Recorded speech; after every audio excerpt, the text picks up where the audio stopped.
FC Goa TV is brought to you by Sanao International. Sanao International, the one-stop solution for all your communication services.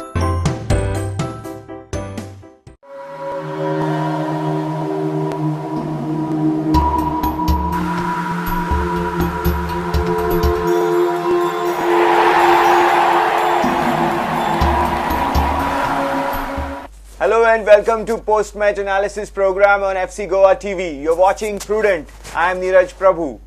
The stage was set for the highest scoring team in the ISL 4, that's FC Goa, to take on the team that had conceded fewest amount of goals in this competition so far, and that were Jamshedpur FC. And it was expected to be a total game of football where all the departments which were amongst the best performing units to display themselves in full glory. And what did we get? Well, FC Goa went on to win by 2-1 and bounce back in the ISL after 3 games wherein they had just secured 1 point and 2 other defeats on their travels, 1 at home and 1 away. But now FC Goa are back in top 4, and at the halfway stage it makes a really good viewing that the Gors are in those 4 playoff positions. But the contest, how good it was, what were the talking points, what were the drawbacks, what were the positives, we will find out, because in our program we have today, as always, former India forward Francis D'Souza is in our studio. Francis, welcome to our program. Thank you. What did you make up of the contest between FC Goa and Jamshedpur FC? Neeraj, I and the coach is happy with the 3 points. That is the ultimate aim of a team, to get the 3 points. But playing at home, you are not as convincing as you were in the last victories of five goals. So they have been able to get this victory with the favorable decisions of the referee. It happens in the game. It's human on the part of the referee. But that doesn't convince me that this was a victory that they rightly deserved. You have seen that Jamshedpur made their intention very clear right from the beginning. And the first 20 minutes, if you see the match, they were completely dominating, and they put FC Goa on the mat. FC Goa showed their frustrations in the behavior of Jahu. In fact, he was lucky to be on the field. The consistency of refereeing has been very bad in this ISL, and I hope the organizers do something about it. And what hurt me most was how the referee treated Jahu. It was not for the fouls. It's natural that you are fighting for the team and you make those fouls. But the behavior after receiving the yellow card, when he was arguing and showing dissent right at the face of the officials, he should have got a second yellow, and he should have been sent to the gallery. So that was where I think the game went a little out of his hand in the first 45 minutes. But all the same, the individual brilliance of the Lanzarote has been able to get these 3 points for FC Goa. How do you think Jamshedpur FC primed themselves up to make this high intensity start at Fatorda? You know that you are playing at the hometown of the best team in the competition.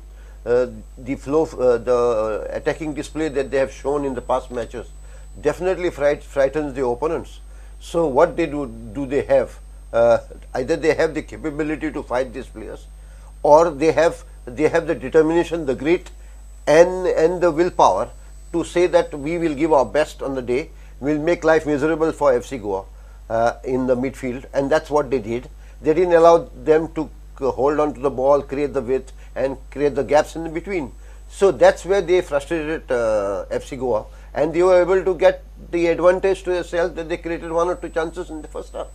FC Goa had restored their playing 11 that were used consistently after last match's 4 changes. So Edu Bedia was back, and that midfield quartet of Lanzarote, Edu Bedia, Ahmed Jahu, and of course Koro, who drops in even in the midfield to receive the service. So these 4 players, how did their cohesion look to you? Yeah, in fact, with the introduction of the original 11 of Ali and Pinheiro, Yeah. they were looking steady initially. But you have seen very often Jahu and Edu Bidia even falling behind the defenders to reinforce them because they were aware of the fragility of the defense, which they have been experiencing for the last 5-6 games. So they have that in their mind, and it was a little bit of an extra strain on these 2 players who were very creative otherwise to supply the ball to the attackers. So getting into that role to get behind little defenders was an extra strain, and where they have somewhat lost the rhythm of the match and the game that they normally play, the attacking football. So could it be the vulnerability of the back line that is at the back of their mind, and they can't think freely about creating those early balls or supplying that service to the forwards? So is that back line is eating into their positivity? In fact, when you find that you're not able to create the width and you're not able to get the gaps in between, which is your normal attacking philosophy, so you always are losing a little bit of confidence in your own self, and you know that since the defense is not up to the reputation that they should have, and they are not as good as some of the defenses of the other team, so you would like to protect them more than instead of going into the attack. But Lovera's philosophy is attack is the best form of defense. But yesterday it was not to be. The philosophy didn't really work as he desired, Right. although he got the desired results. Yes. Let's now watch the highlights from this explosive match and come back to Francis. Here we're looking forward to another cracking game. Jamshedpur, Steve Coppell's team, up against what was the free-scoring Goa side. It's 5th against 7th. The team in blue, of course, is the home side, FC Goa. And here he is. Well, great first touch, and oh, that whistle past Katamani and that left post hit with such conviction. But only to Narayan Das. He's looking for goal! Sizzling just over the crossbar. Easily gets inside, he can't get on to the end of it, it's a penalty though! Let's have a little look at this. He goes in. So is BK saying he's played the ball out? This is a better angle for us. Subrata Paul talked himself into a yellow card.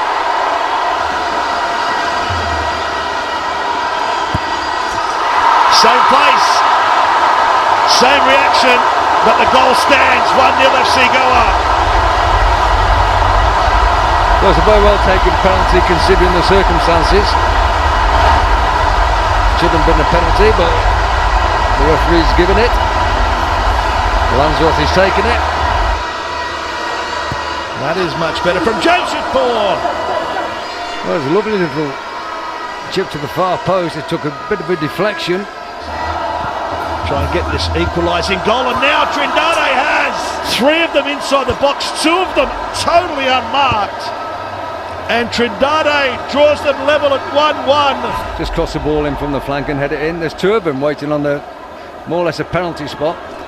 Zuazuka nearly got in the way of Trindade. Trindade is up and just guides it into the goalkeeper's left hand side of the goal. Goodall.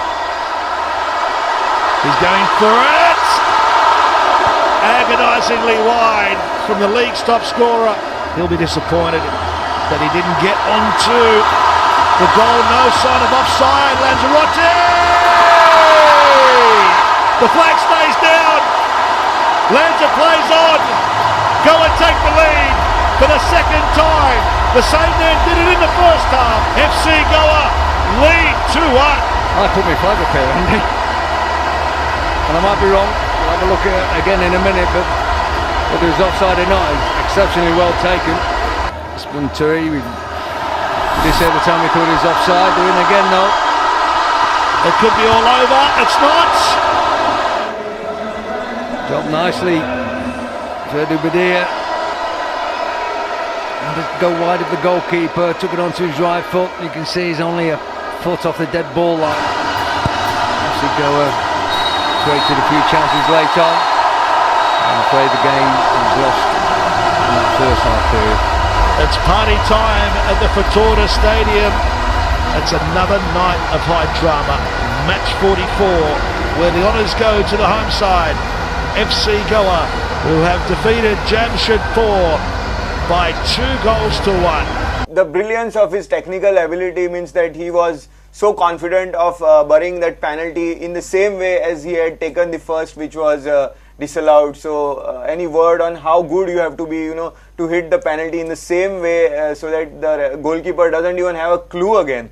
Yes, Neeraj, it's a matter of nerves when you take a penalty.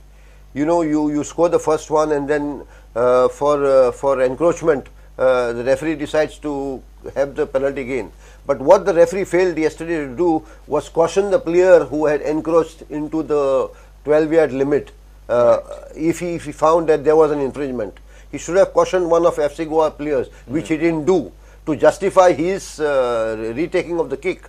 But as a seasoned player and the confidence that he has in his ability, you see, that makes you one of a great player, the qualities that you have. And very rightly so, he was so confident that his technical ability was perfect, and he shot it in the same place where he had put his earlier kick. So hats off to his technical ability and his courage. Right.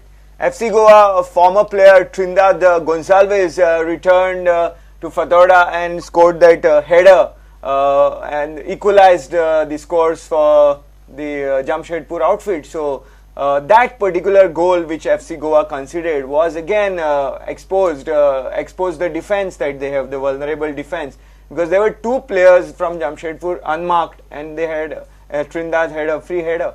Yeah, that's what's lack of marking in the area.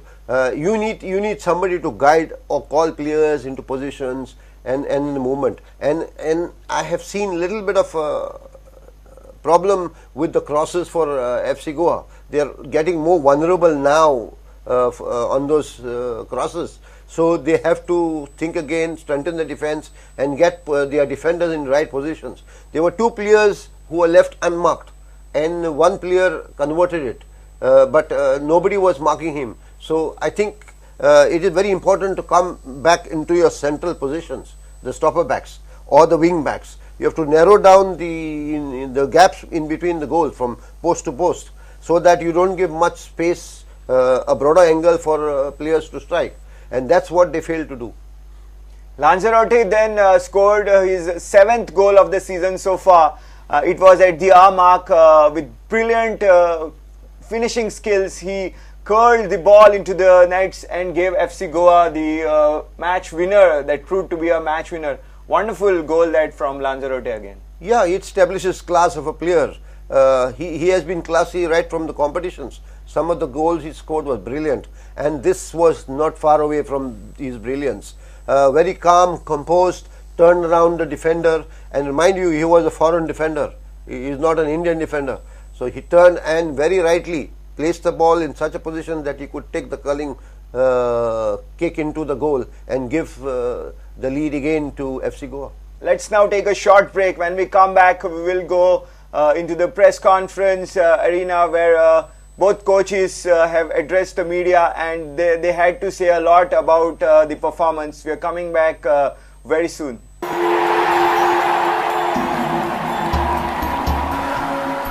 Coach Steve Coppell of Jamshedpur FC had in the pre-match press conference said that questionable refereeing cannot be planned for, but he had no idea what probably was in store for his team on the match day. And this is what he had to say in his post-match address. I have to be, I don't know if you heard, but I've just been on the TV saying, I hate complaining about referees. But when the two sides that are closely matched, as we were on the night, then you want the difference to be a beautiful individual piece of football, to score a goal or something like that. You don't want it to be a mistake, and you don't want it to be a poor refereeing decision. when the penalty was given, I looked at it and I didn't have a great view. And I thought we maybe have jostled him or something like that, but you know, I've just seen it on TV, and Andre Piqué clearly makes contact with the ball, and it should have been a corner. So we go in at half time, 1-0 down. We get back in 1-1. And you know, the second goal, I would say, obviously was a good piece of finishing. A question mark about maybe offside, I don't know. Again, I'll look at that. And I don't want it to be about the referee deciding games. The ISL, I'm sure, doesn't want it to be about the referee deciding games. I feel hard done by, because I think we played a full part in the game. We had, you know, some pressure at the end, which I was hoping that would convert into a goal. But you know, we've got to get ourselves ready now for the next one. Coach, hi, this is Marcus from the Times of India. Do you believe, judging from the way Jamshedpur kept on pressing at the end and the number of chances that he created, we should have got at least a point at the end? Yeah, you know, overall I thought we deserved the points. I thought the first half an hour, you know, we sort of stopped them from doing what they do. And we had a couple of opportunities, the free kick, Jesus shot, things going across the box. You know, I thought it would have been good if we'd have taken advantage there. You know, but they're a good side. You know, they've got some exceptional individuals. But I look at my team, and if we continue to play with that desire and will to win, then I think we'll be all right. Former England and Manchester United winger Steve Coppell was very humble, and he admitted that probably when the two teams are as closely matched as they were on Thursday night, refereeing calls was something that his team was hard done by. In this ISL, Neeraj, refereeing performance has always been the big question mark, and nothing different on this given day. As he rightly said, he vented his feelings. He vented his feelings on the performance of the referees. Referee is human, no doubt, but then you have to. No coach is ready to accept a defeat on because of the referee. They expect fine performance from the teams, and then either way, whether it's defeat or loss, they will accept it. But here the referee was definitely in question, because he has to be at the right place at the right time to observe the incident, especially the penalty, and give fair decisions.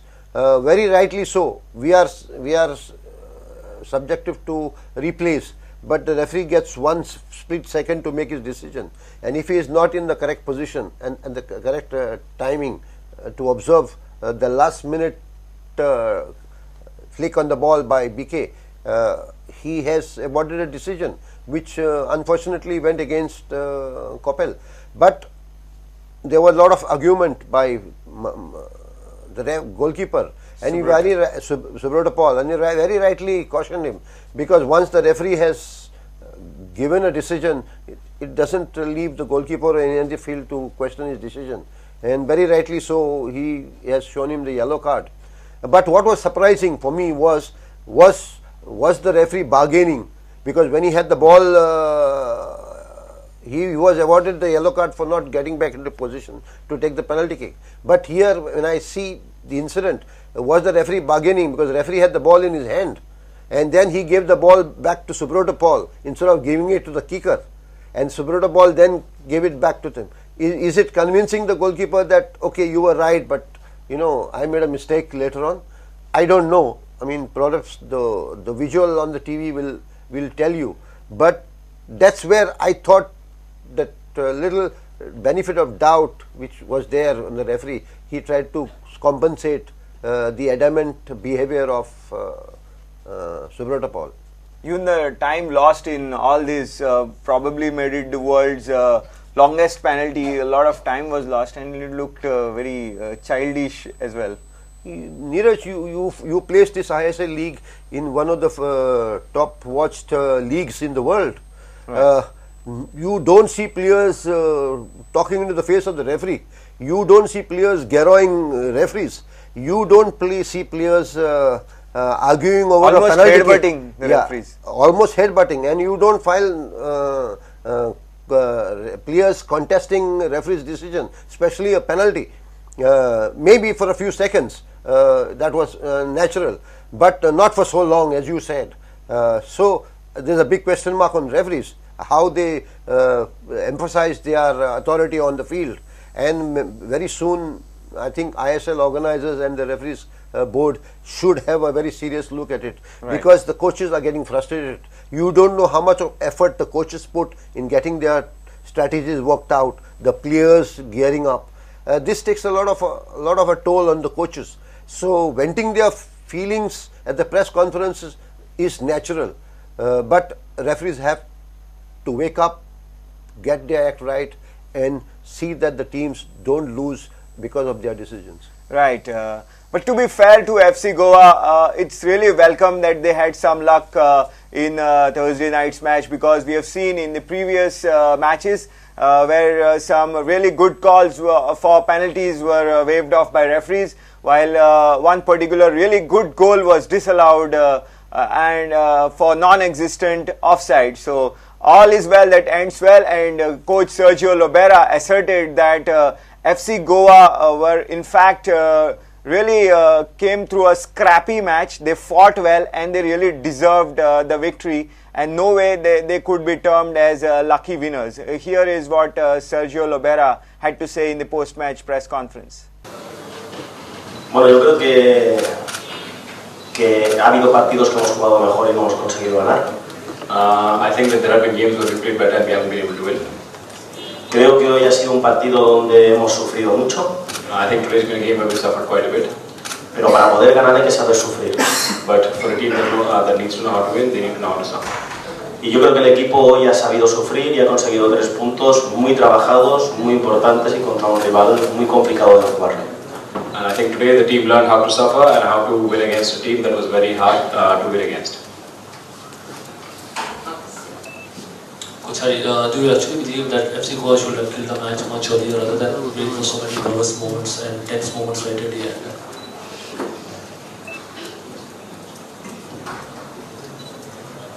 Bueno, yo creo que lo que no estaría tan descontento con las ocasiones que no hemos marcado, y sí que estoy descontento con el gol que hemos encajado. Well, I wouldn't complain so much about the chances that we didn't take, but what I would complain about is the goal that we conceded. Creo que tenemos que intentar mantener la portería a cero. We have to aim to keep the clean sheet. No lo hemos conseguido ninguna vez aún. And we haven't achieved it yet. Y ha habido varios goles de los que hemos encajado que se repiten en acciones de centro-remate. And there's been various goals, which we conceded in the same action of, a cross and then a shot on goal or a header on goal. Y hoy nos ha vuelto a pasar, lo habíamos hablado, sabíamos que es un equipo que utiliza muchos centros, muchas acciones de remate y los jugadores completamente solos han rematado dentro. And today exactly the same thing happened as well. Before the game as well, we spoke about this, but again, a player crossed into the box, there's 2 players who are open and then one of them puts in the back of the net. Tenemos que mejorar defensivamente. We have to improve defensively. Man of few words, and what he speaks really makes sense, because he says they suffered and they came and won. So he means they gave a really fighting performance. Neeraj, you find that these players have worked hard. Lanzarote, Koro and the other players, they have worked hard. They have created the chances. They have got the chances and they have created the chances. I see no fault in players and the FC Goa team. If the referee makes a decision, it goes for them and against them. Sometimes for them, sometimes against them. Right. And if they are going to score. They are scoring goals on their individual brilliance and their teamwork. I mean, why shouldn't the coach take credit? After all, you need those 3 points in a grilling league like this for 4 months. So I don't grudge Lobera for his statements. Yes, there we are now, sitting in the top 4 position is a position of some sort of satisfaction, because the first target for FC Goa right from the first day has been to be there in those top 4 places, and they are at the halfway stage where they want to be. So now going forward, FC Goa have their next match coming up on 21st January. That's in Kerala against Hume's Kerala Blasters. So your thoughts on that matchup? Yes, Kerala Blasters are a rejuvenated side now after their splendid victory, and Hume has come back into form now with his hat-trick. The confidence is very high of Kerala Blasters, and you will have a tough match at hand. But don't take away the credit of the Spanish players. They are brilliant. They can surprise you when you least expect them. They have the quality, the ability, and the team is playing cohesively very well. But my concern is the defense, and whether how Sergio Lobera is going to have put confidence again in his defender whenever time and again they have faltered. They have considered goals, but you have the brilliance of Coro and Lanzarote to deliver the goods for FC Goa, and that keeps our hopes alive for the semi-final berths. And many goals in that matchup for sure. Yeah, definitely. If you find that the pressure builds up against any team, and with these Spanish players, the pressure is always on the mind of the players and the defenders. Jingambi there also has cracked at home when you saw that huge match of 5 goals. That will play against their mind of having considered 5 goals against FC Goa in the home game. So that, it's a battle of mind now for defenders to play against lethal Spanish players of Lanzarote and Coro. And for that matter, even Edu Bedia can rise to the occasion and create chances and score goals. And I hope Mandar comes good or Brendan comes good. That will give us, the Goan fans, some cheer, because normally you would expect our home players to grow and to score goals. Yes. Really looking forward to that game. Francis, thank you as always for being with us. Thank you for having me. So now all eyes would be on next Sunday's matchup in Kerala, where the Gors will be taking on the Blasters of David James, the former player who is now turned a full-time coach. So with that, we come to the end of this program. Keep watching Prudent Media. Goodbye.